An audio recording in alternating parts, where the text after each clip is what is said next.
Thank you for the invitation and the possibility to speak in this occasion. So yes, I'm Venla Mantysalo from the Ministry of Justice, where we are responsible for the coordination of the anti-corruption work, the national and international anti-corruption in Finland.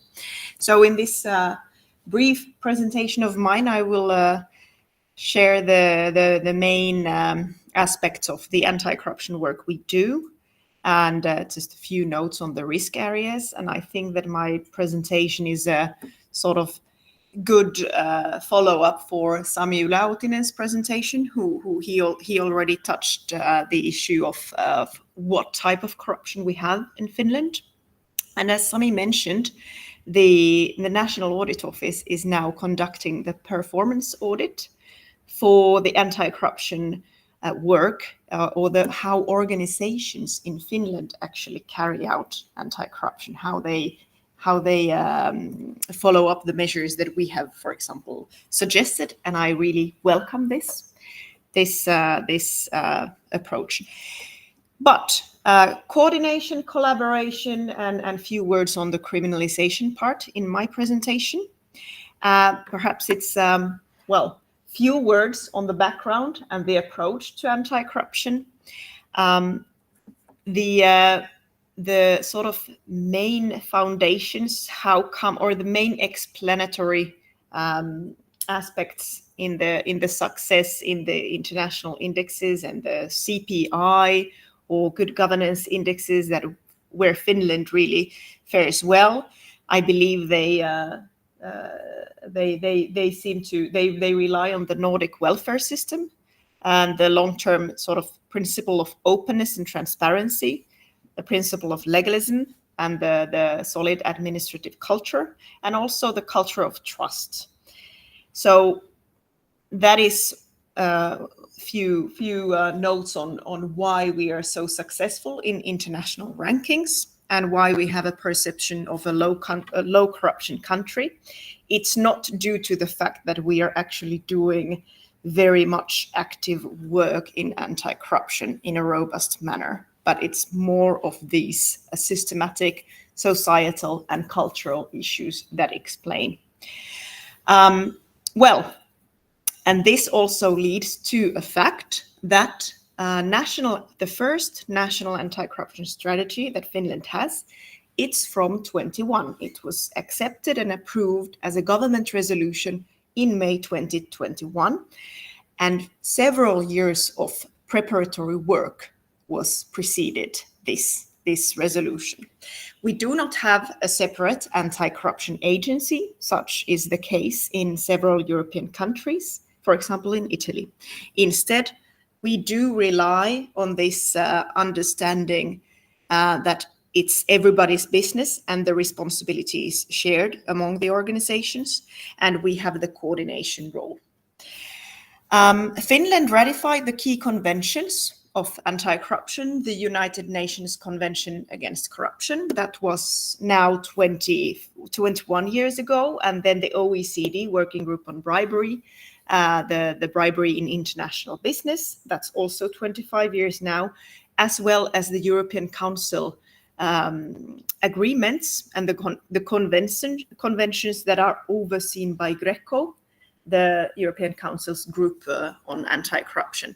The recommendations that we receive from international evaluations, they very much influence the work that we do. They influence the content of our strategies and action plans.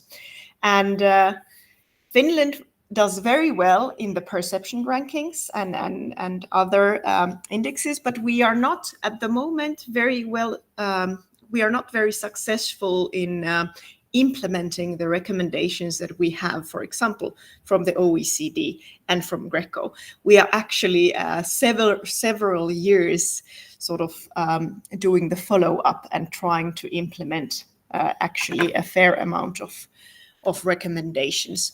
And some of them has to do or deal with the fact that very few cases of corruption, be it the international or national one, are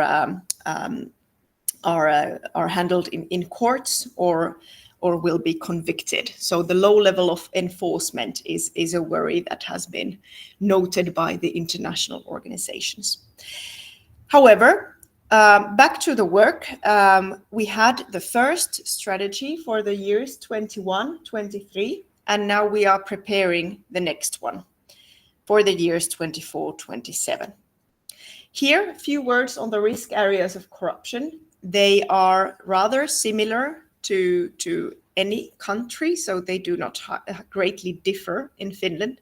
Public procurement is there at the top, be it the local level or even the national one. Then political funding and decision making is one risk area. And let's say 14, 15 years ago, our regulation on election finance, for example, was renewed due to a quite significant scandal around the topic. Construction sector, land use and zoning, especially on the local level, is one risk area, very prominent one, as well as international trade and development cooperation. Sports. Well, this is something that I know that our Italian counterparts have been quite active on. There are a few cases of corruption in sports in Finland, the latest one from this summer. We have not specifically criminalized the competition manipulation. There is a Macolin Convention that is in the process of being ratified, but it hasn't taken place yet. Funding, as Sami mentioned, and different types of grants. Also, research funding has been identified as a risk area of corruption, and this was in our report from 2 years ago. And also critical functions and information, and this is especially perhaps a rising risk area given the geopolitical tensions that we have currently. As I mentioned, we do not have a separate agency to tackle or have the responsibility, be it preventive or investigative role. So there is not an agency or an office, but the Ministry of Justice coordinates this work.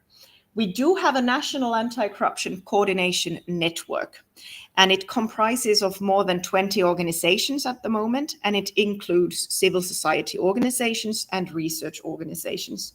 And this network was responsible for creating the draft strategy and action plan for Finland. Well, then we do have the oversight roles of Ombudsman and Chancellor of Justice, to mention some other institutions that play a major role in anti-corruption. Then National Bureau of Investigation and other law enforcement authorities or the police, for example. Then the tax administration, the National Audit Office, from where Sami Yläuutinen gave the presentation. Then the Consumer and Competition Authority, from whom we'll hear today. Then cryptic letters, but the Ministry of Finance and the Ministry of Employment and Economy, they take the responsibility on civil service ethics. And this civil service ethics is something that we value a lot, and we take it into account in this, for example, in the education and awareness raising aspects that we do within our strategy and within our work in the Ministry of Justice. And then procurement and anti-money laundering, also they are the main responsibility lies in other ministries. Then to mention investigative journalism and civil society and academia. We try to rely on research and investigate. Sort of knowledge-based decision making. And for example, we had this research project that covered what type of corruption indicators should Finland use so they'd be better suited for Finland and to tackle and perhaps uncover structural corruption instead of these CPIs and other types of indexes that give a very shallow and superficial sort of analysis of the real situation. And this is a project that has actually started in spring and started fully this autumn. So we'll try to create a national situation report for Finland. The few cases that we have, investigative journalists have uncovered several of them or brought them to daylight. Civil society in Finland is not necessarily so active because corruption is not perceived as a grand problem, so that is quite a natural consequence to that. But we do have certain civil society organizations, NGOs, who are very relevant to this work and are also involved in this or participate in the anti-corruption cooperation network. Here you see the organizations that are involved in the network. That is, it's always, the term is for 3 years, and it means 3 to 4 times a year. It does not have an operative role, nor does this network make public statements, but it is an important forum that participates in the anti-corruption, for example, as mentioned, the strategy. And as we are currently planning the new action plan, this network is something that we use as a discussion forum and to gather feedback and ideas for the next strategy. Well, here you see the aims of the National Anti-Corruption Strategy. These are the same from the first one, or in the first one, and in the following strategy document that we will hopefully be able to complete by the beginning of 2025. So the next program would be for the years 25, 27 instead of the 24 and 27. But it starts with the aim to commit public administration and political actors to combat corruption effectively. This is perhaps a kind of a how to say it, this aim is there because we do not necessarily have the political will to tackle this issue or to put resources on the anti-corruption work. Promote the identification of corruption and the transparency of decision making. Then thirdly, seek to improve the ability of authorities to hold those who have engaged in corrupt practices accountable for their actions, so to enhance accountability. And then facilitate the creation of national situation awareness of corruption. So this is the national situation report. The translated language is not it's very, very fluid. Here you see a bit more detailed areas where the measures, how they are divided. The first one was and still is to strengthen and clarify the governmental structures for combating and preventing corruption and improving cooperation between actors. In Finland, in the National Bureau of Investigation, there actually has been historically one person responsible for the anti-corruption function. During the last action plan and the strategy, we were able to strengthen this resource, and it remains now on a bit, let's say, improved level than it was prior. And then second is increasing awareness of corruption. And this is something that we do a lot in the Ministry of Justice, but in other organizations as well. We have training projects, and we have these instances, well, let's say seminars, and then we have produced different types of guidelines for municipal level and also for the government level. And we aim to, through training and education and awareness raising, to put this issue and this importance of anti-corruption on a better, let's say, on a better level. Thirdly, it's increasing transparency. Lobbying register, or the transparency register that Sami mentioned, is one measure that was in our strategy. And in the next one, there will be an analysis of this transparency register. And the Ministry of Justice was responsible for preparing the regulation related to this transparency register. But this also relates to the political funding, the election finance. And then fourthly, enhancing the effectiveness of revealing corruption cases. Here, we had several measures that deal with internal control and aims to improve their capabilities of identifying corruption. and then enhancing their role and mandate in anti-corruption and sort of identifying the cases, but also the whistleblower regulation. So 2023 was the year when the Whistleblower Act entered into force due to the EU directive. And fifth is then the regulatory framework. So we had several measures that tried to develop and identify the weaker parts in our regulatory system. For example, the regulation related to bribery. So we just published a report on the needs to amend the bribery offenses in Finland. But there were several measures that didn't take place. One of them was the competition manipulation. And let's see whether it will be conducted or completed during the next strategy. Sixth is advancing research and situational awareness. We were able to conduct several studies and research projects during the last strategy.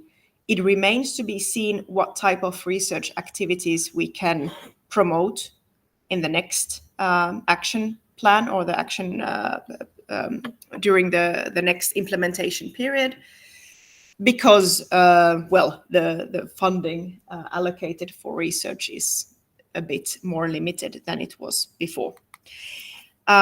These I actually already mentioned, but here are a few examples on the planned measures and then implemented ones.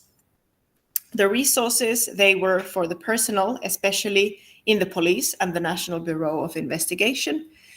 And then I mentioned the guidelines. We organized several seminars, and then just this goes to the awareness raising and education. We actually were able to create online courses, one on whistleblower, the whistleblower protection, and another one that was targeted for the managers of government agencies and the leaders in the higher tiers of administration. And this was done in collaboration with the Ministry of Finance and Ministry of Justice. And this was also one way to implement a Greco recommendation. What took place during the last action plan, and still hopefully, continues, are specific and targeted anti-corruption action plans for organizations. And the border guard, the police, and tax administration, they planned and built their own separate programs or anti-corruption action plans. The whistleblower regulation I already mentioned. We are quite tight on resources. We do not have a specific budget or resources allocated for our strategy nor the action plan. How we sort of do the operations or the activities, we have been able to get external funding. A key source of funding for us was another program that is tackling grey economy and economic crime. That was in the years 21-23. Then we were able to get funding from the EU, the Internal Security Fund. And that is how, and with that funding, we completed and are still conducting the training on whistleblower regulation. And this new project that is titled Strengthening Anti-Corruption, that aims to produce this national situation report on corruption, it is also ISF funded project. The transparency register or the lobbying register that Sami mentioned is one example of a measure in our action plan. And then this, to tackle the so-called revolving doors dilemma, there is an example for the cooling off period regulation. This was amended for the civil servants, but it still remains to be seen, or it's still a work in progress for ministers. The Greco recommendation for Finland, it states that we should also regulate the cooling off of the quarantine periods for ministers. and now it's actually in Parliament. It's being discussed in Parliament and should be implemented in 2027. There are some other examples of to be continued or to be confirmed. As I mentioned, the National Situation Report and the corruption in sports, still to be confirmed whether it will be progressed. With regards to criminalization, we have not criminalized trading in influence, and we have made a reservation to the European Council Convention. I believe Finland is among. There are not so many countries who still keep this reservation. We have it. We still have the reservation. We had a draft proposal prepared 2 years ago, but now we actually wait the anti-corruption directive. So in May 2023, the European Commission gave the proposal for anti-corruption directive, and now possibly this November, December, the trilogues will start. So the Parliament and the Commission and the Council would then finalize this directive proposal. When this directive would enter into force, this means that we will also criminalize trading in influence and in Finland, and this sort of changes the landscape of anti-corruption criminalization in Finland, and this is something that we have been pushing forward for quite some time. And perhaps before I go to the previous slide, this is maybe of interest if we compare the situation and the criminal, well, especially there you see some offenses that are corruption relevant offenses and the sanctions. And with comparison, Italy and Finland, if we compare the systems, the level of sanctions in Finland is quite significantly lower in these types of offenses.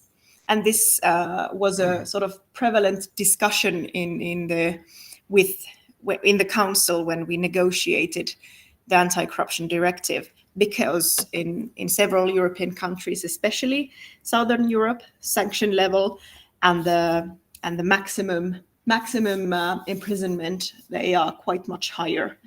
And our approach is that the higher level of sanctions is not the best deterrent. But now the directive in its original form would have raised the maximum, sort of the minimum maximum levels. But now it appears that is in line with the Finnish system at the moment. But there you see the bribery offenses and the sanctions. There is aggravated forms. Then we have a bribery violation, and then the abuse of public office and aggravated abuse of public office. The maximum for the aggravated form is for 4 years, and then violation of official duty and negligent violation of official duty. So there you see the sanction levels. The bribery cases that are handled in courts, they amount up to perhaps 10 cases per year. That is, let's say, a sort of average. There are years when only very few cases of bribery are taken to courts, and then there are some years when perhaps 10 to even 15 cases are in courts. Today is an interesting day because at 1 o'clock there will be a court decision on a bribery case, and it concerns a higher level public official from another ministry. And today the court will give its verdict on this case. So it has been quite a high-profile case in Finland. But yes, well, criminalizations we see as the ultima ratio. So first, the preventive and awareness-raising part is where we put the focus on.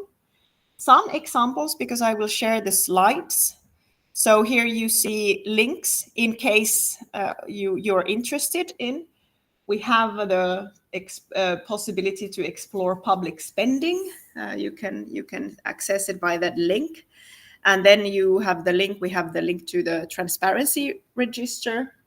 And then With regard to private interests and asset declarations, there is a public register of judges' private interests, so you can go and see, search by name their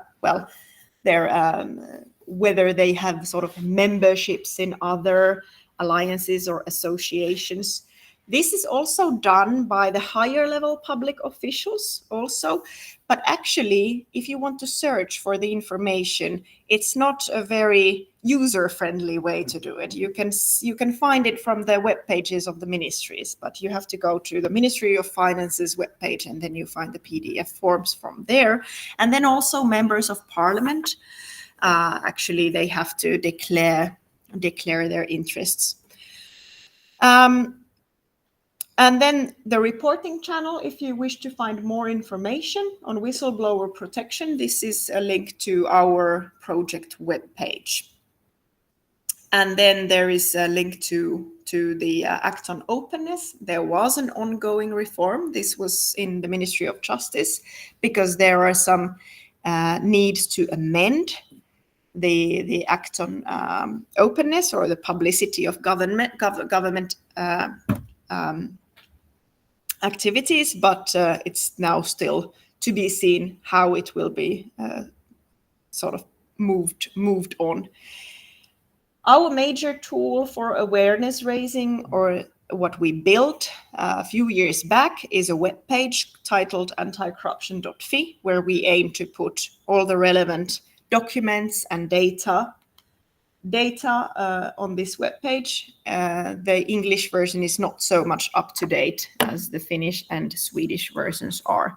But for example, now going back to the National Audit Office performance audit, during our last strategy or action plan period, we published anti-corruption guidelines for government agencies and institutions.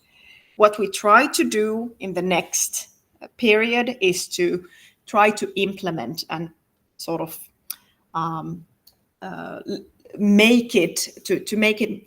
to sort of ensure that this report and guideline has an impact.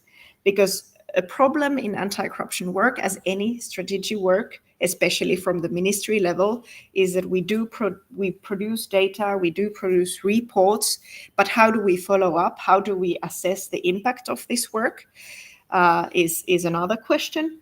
And this is why the performance audit, for example, I very much welcome it. So the National Audit Office will actually assess whether the government organizations have used this guideline. Have they identified corruption risks as a part of their risk management or not? Have they created their own guidelines, and how do they sort of promote this work on anti-corruption and ethics, civil service ethics, as another part of the coin? Thank you. That is all